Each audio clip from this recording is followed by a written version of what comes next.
আমি কালকে হোস্টেলে চলে এসেছি, তো হোস্টেল আসার পরে দেখি সমস্ত জামা কাপড়ে পুরো ধুলো পড়ে শেষ। যাওয়ার আগে কিন্তু আমি সমস্ত কিছু কেচে টেচে রেখে গেছিলাম, বাট এখন সমস্তটাই নোংরা হয়ে গেছে, তাই ভাবলাম আজকে একবার সুন্দর করে সবগুলো কেচে দিয়ে দিই। বাড়িতে থাকলে এইসব কাজ আর আমাকে করতে হয় না, মাই করে দেয়, বাট এখন যেহেতু হোস্টেলে মা নেই তাই আমাকেই করতে হবে। তো এখন জামা কাপড় সমস্তগুলো কিন্তু মেলে দিয়েছি, আর সমস্ত জামা কাপড় মেলার পরে আমি ওই সাইডে আমার লেপটাও রোদে দিয়ে দিয়েছিলাম। লেপটা এর আগের বার শীতের শেষে আমি ভাঁজ করে সুন্দর করে বস্তায় ভরে তারপরে আমার হোস্টেলে যে মাথার উপরে সানসেটটা আছে সেখানে আমি রেখে দিয়েছিলাম।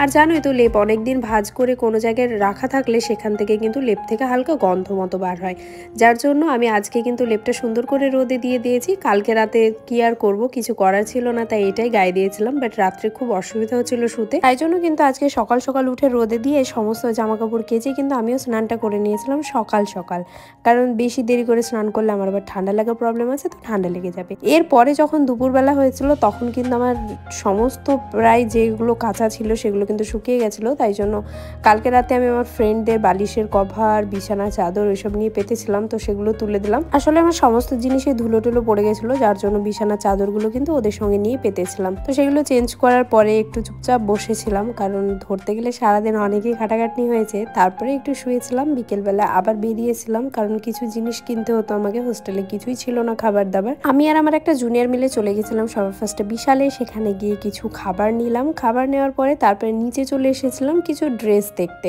বাট সত্যি কথা বলতে বিশালের ড্রেস কালেকশন আমার খুব একটা সেরকম পছন্দ হয় না, তো তার জন্য খাবারগুলো নিয়ে তারপরে নিচে চলে এসেছিলাম আর বিল করিয়ে বেরিয়ে গেলাম। তারপরে হাঁটছিলাম স্কোয়ারের পাশে, আর স্কোয়ারটা দেখে অনেক কিছু মনে পড়ছিল, মনে হচ্ছিল কতদিন পরে যেন জায়গাটা দেখছি। সত্যি প্রায় 6 মাস মতো আমি কিন্তু বহরমপুরেই ছিলাম না, এখন আসলাম। মাঝে সাঝে হয়তো কলেজ আসতাম, বাট খুবই কম, কলেজও আসিনি ঠিক মতো। মানে হাঁটতে হাঁটতে গিয়ে স্কোয়ারের মেন গেটের কাছে দেখে একটা নতুন দোকান খুলেছে, যেখানে বার্গার, চিকেন ললিপপ বিভিন্ন জিনিস পাওয়া যাচ্ছিল, তো সেখান থেকে আমি একটা চিকেন বার্গার নিয়ে নিয়েছিলাম।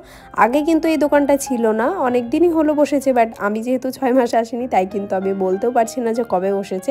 তারপরে দেখলাম হালকা সন্ধ্যা মতো লেগে যাচ্ছে, এবার কিন্তু আমার হোস্টেলে চলে যাবো। আর চারিদিকটা সত্যি কথা বলতে প্রচুর মায়াবী লাগছিল, কারণ অনেক দিন পরে এসেছিলাম। পরে হাঁটতে হাঁটতে আমরা হোস্টেলের পাশে একটা চপের দোকান আছে, তো সেইখানে চলে গেছিলাম, কারণ আজকে রাত্রেবেলা আমি হোস্টেলেই ভাত খাবো, আর চপ ছাড়া আমি হোস্টেলের ভাত একদমই খেতে পারি না।